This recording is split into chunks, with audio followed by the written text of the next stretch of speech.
Ik heb voor dit beroep gekozen omdat ik het graag doe en ja, er is nog toekomst in. Dit heb ik altijd al gekozen omdat het als kleine jongen mij altijd geïnspireerd heeft. En ik zie daar ook toekomst in omdat ik mijn vader zal kunnen opvolgen in de zaak. Ik vind het wel plezant. Ik ben altijd geïnspireerd geweest door betonmolens. Ik heb deze richting gekozen omdat er nog veel toekomst in zit. En de sfeer in de bouw is heel tof.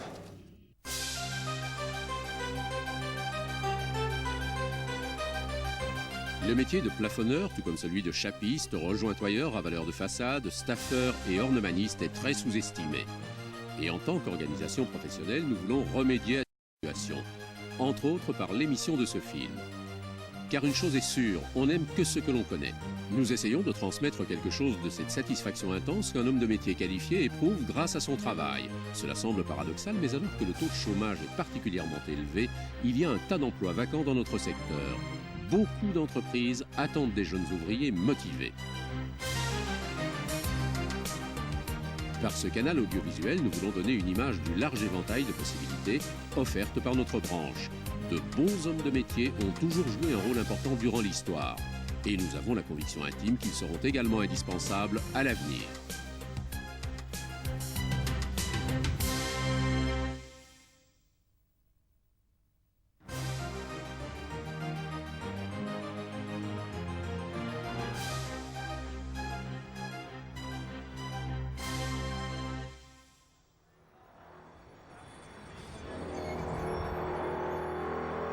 D'abord, nous allons jeter un coup d'œil à l'intérieur.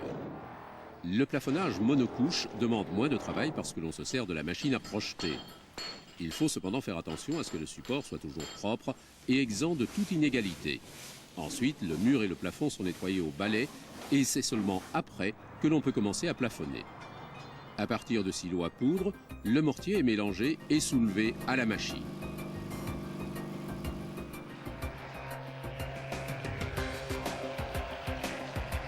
Ensuite, le plâtre est projeté au plafond sous pression.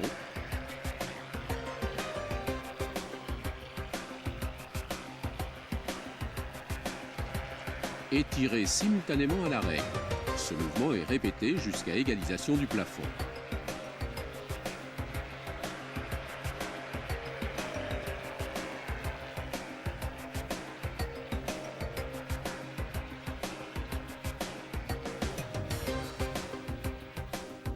Les angles sont très vulnérables, raison pour laquelle on les protège avec des profils d'angle en métal. Un profil d'angle est pourvu d'enduit et contrôlé au niveau.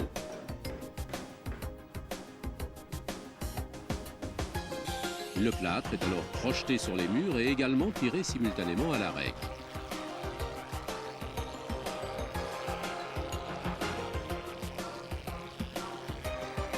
Afin d'éviter les fissures, vous collez une légère armature sur la séparation de deux différents matériaux de la couche de fond. Ensuite, vous pouvez continuer à projeter le plâtre sur le mur.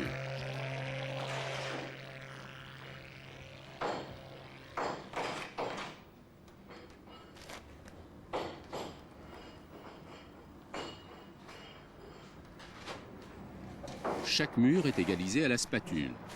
Sur cette couche de plâtre durcie, vous pouvez éponger avec ou sans eau. Pour achever le plafonnage monocouche, il ne reste plus qu'à polir les murs.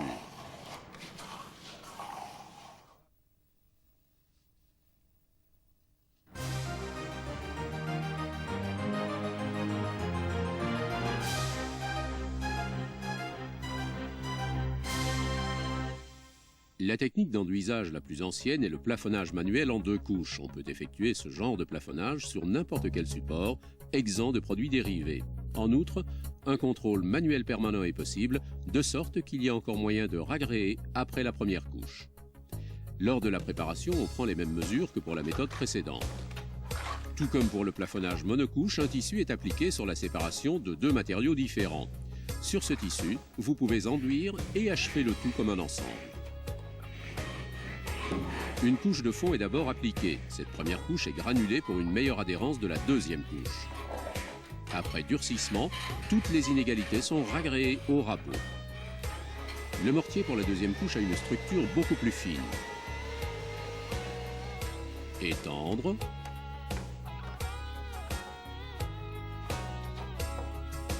ragréer les angles avec l'angle intérieur, polir, et le plafonnage en 2 couches est terminé.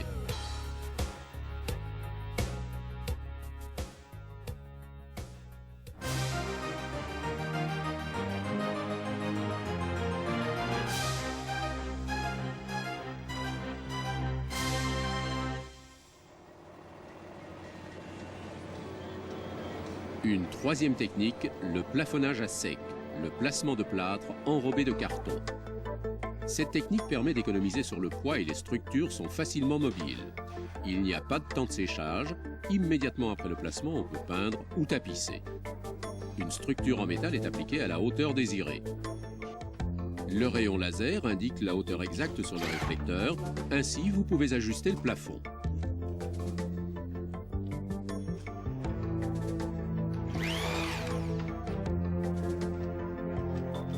D'abord, il faut mesurer les plaques, marquer et préparer la coupe.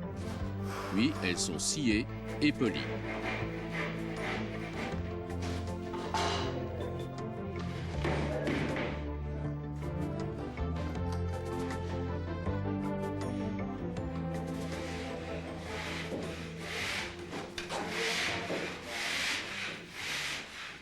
Après, vous pouvez les visser au plafond.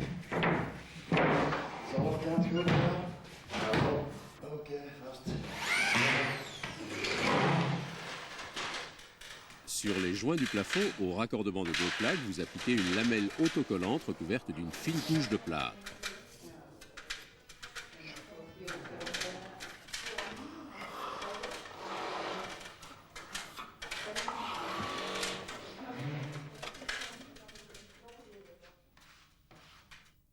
Les profils d'angle sont également utilisés pour le plafonnage à sec. Ces profils sont plâtrés.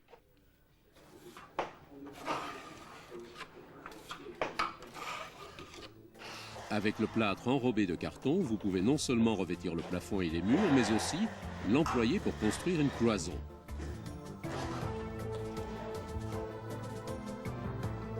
Vous appliquez une structure en métal et vous placez les murs avec des renforcements pour la suspension des équipements, par exemple un évier.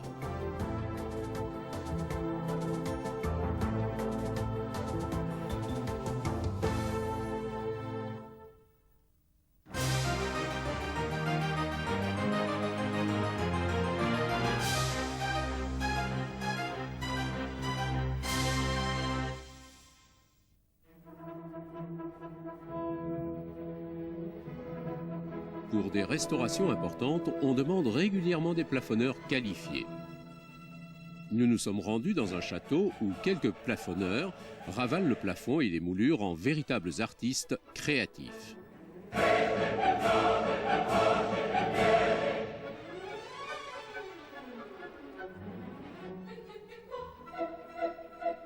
Dans la coupole de ce château, les moulures sont restaurées dans la mesure du possible. Et ce qui ne peut plus être réparé est remplacé selon les règles de l'art.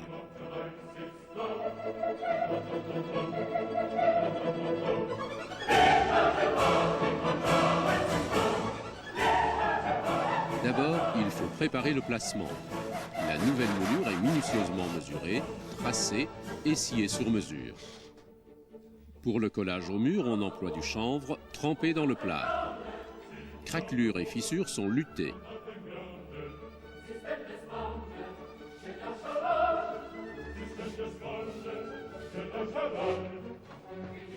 La moulure est suspendue et vissée provisoirement jusqu'à la prise du plâtre.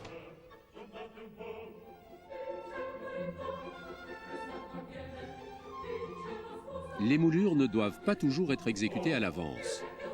Elles peuvent aussi être tirées directement au plafond. De petites lattes sont placées sur la première couche de plâtre. Vous corrigez au niveau avant d'appliquer le plâtre pour la moulure.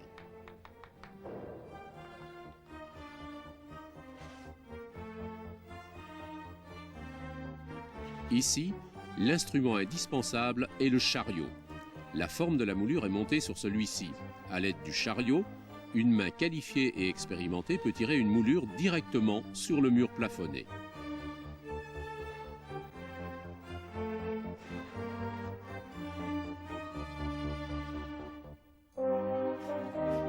Les moulures et ornements qui ne sont pas mis en vente sur le marché sont toujours exécutés manuellement.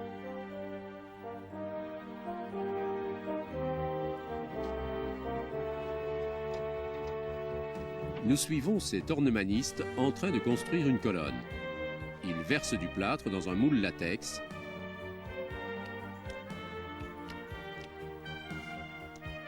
et il met du jute pour renforcer.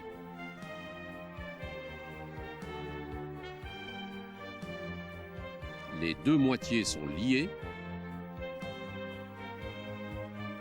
et la forme est fermée par vissage.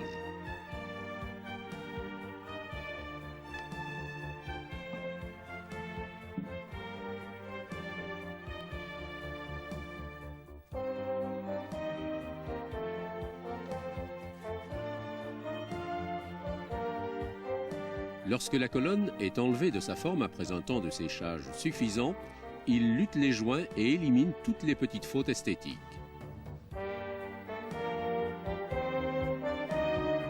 Dans son atelier, on retrouve encore la pure nostalgie.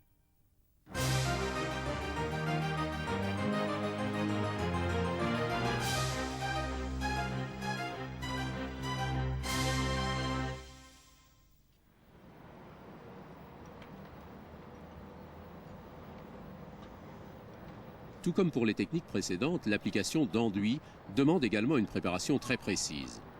Ainsi, un échafaudage fiable et protégé est un must. L'isolant est collé et ancré contre la façade.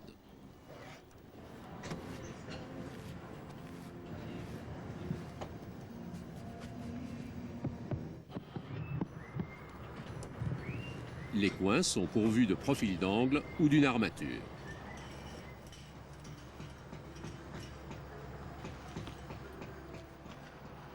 Un contrôle permanent au moyen d'un niveau permet d'éviter toute erreur. Les profils d'angle et l'armature sont accrochés.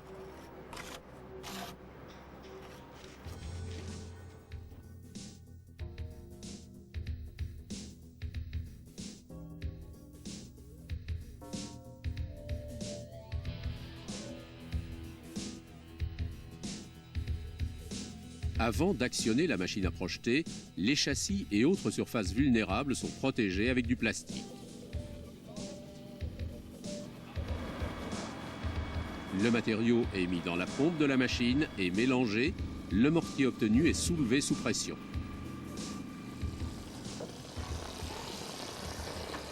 Sur la couche d'isolant, une couche de ciment est projetée et aplanie peu après.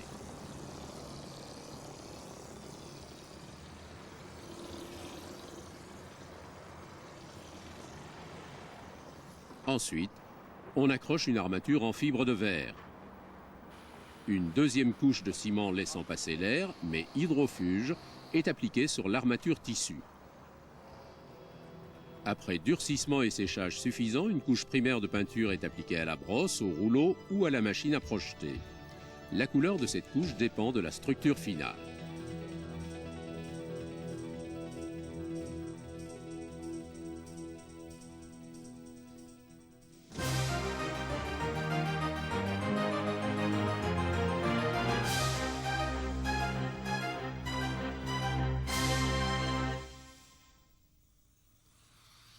La rénovation nous fait voir le nettoyage de façade et le jointoiement. Après le bâchage des échafaudages dans le but de ne pas déranger les passants, il importe de protéger toutes les parties non traitées. Les joints sont traités à la meule, ce qui rend le vieux joint vulnérable. Ce travail se poursuit au ciseau pneumatique.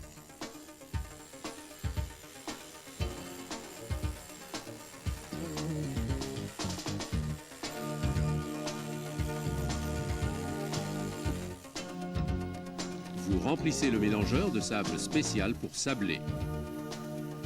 N'oubliez pas non plus de vous protéger vous-même. L'appareil à jet de sable est actionné par un compresseur à air. Cette technique de nettoyage garantit un nettoyage en profondeur et sans dégâts.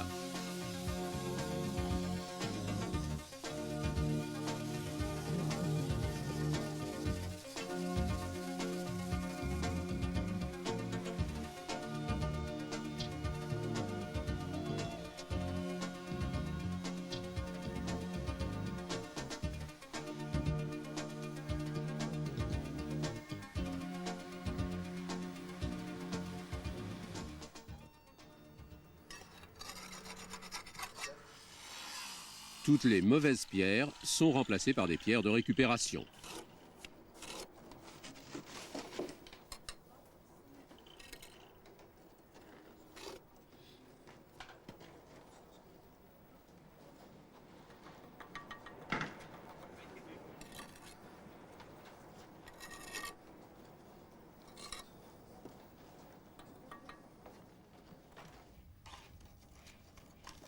Aussi bien dans la construction neuve que dans la rénovation, le rejointoyage est effectué avec des fers spéciaux. La composition du mortier à jointoyer dépend de la couleur souhaitée.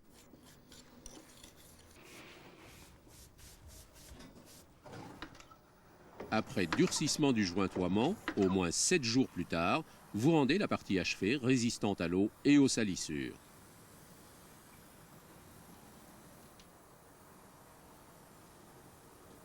De cette façon, notre patrimoine reste préservé pour l'avenir.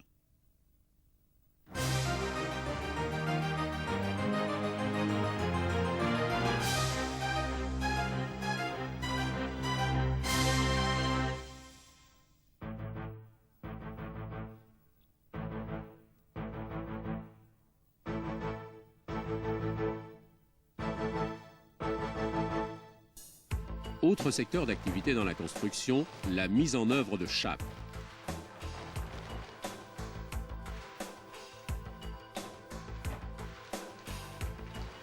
Actuellement, un semi-remorque automatique est très employé pour le malaxage du mortier. Le sable, le ciment et l'eau y sont minutieusement dosés dans la cuve à mélanger. Ensuite, la matière part par des tuyaux résistants à la compression et pouvant traverser une distance de plus de 150 mètres.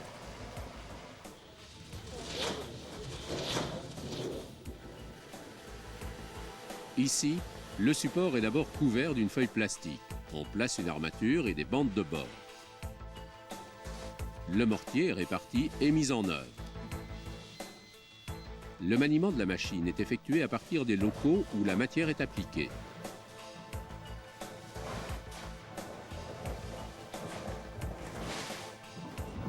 Lors de la réalisation de chapes, il est de plus en plus fait usage du laser au lieu du tuyau d'eau classique afin de déposer les lattes à ajuster à la bonne hauteur.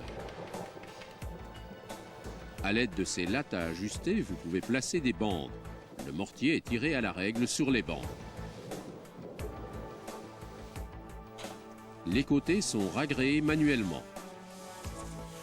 Le polissage de la chape se fait souvent avec des machines à papillons à plaques tournantes. Ces hélicoptères donnent à la chape la solidité de surface. Pour des surfaces plus petites, la chape est polie manuellement.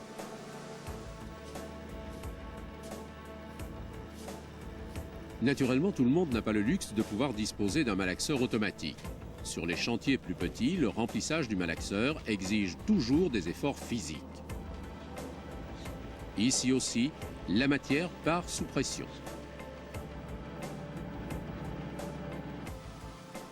À l'intérieur, le procédé est le même.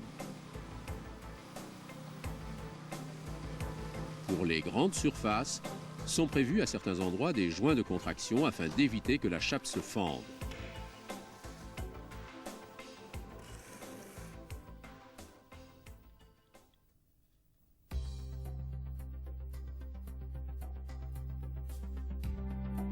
Nous espérons avoir pu vous convaincre de l'universalité et du charme des professions que nous vous avons montrées. Le film a peut-être contribué à ce que le plafonneur, le chapiste, le rejointoyeur, le ravaleur de façade et l'ornemaniste reçoivent l'estime qu'ils méritent. Puisse cette initiative de l'UNEP aider à motiver les jeunes à apprendre un de ces métiers. Nous considérons le film aussi comme une arme dans la lutte contre la méconnaissance des formations techniques. Un procès de conviction où les parents, écoles et centres PMS peuvent jouer un rôle important. Une dernière réflexion pour terminer. Qui se trouve dans la meilleure situation? Un homme de métier bien payé ou quelqu'un qui possède un diplôme n'offrant que peu ou pas de perspective?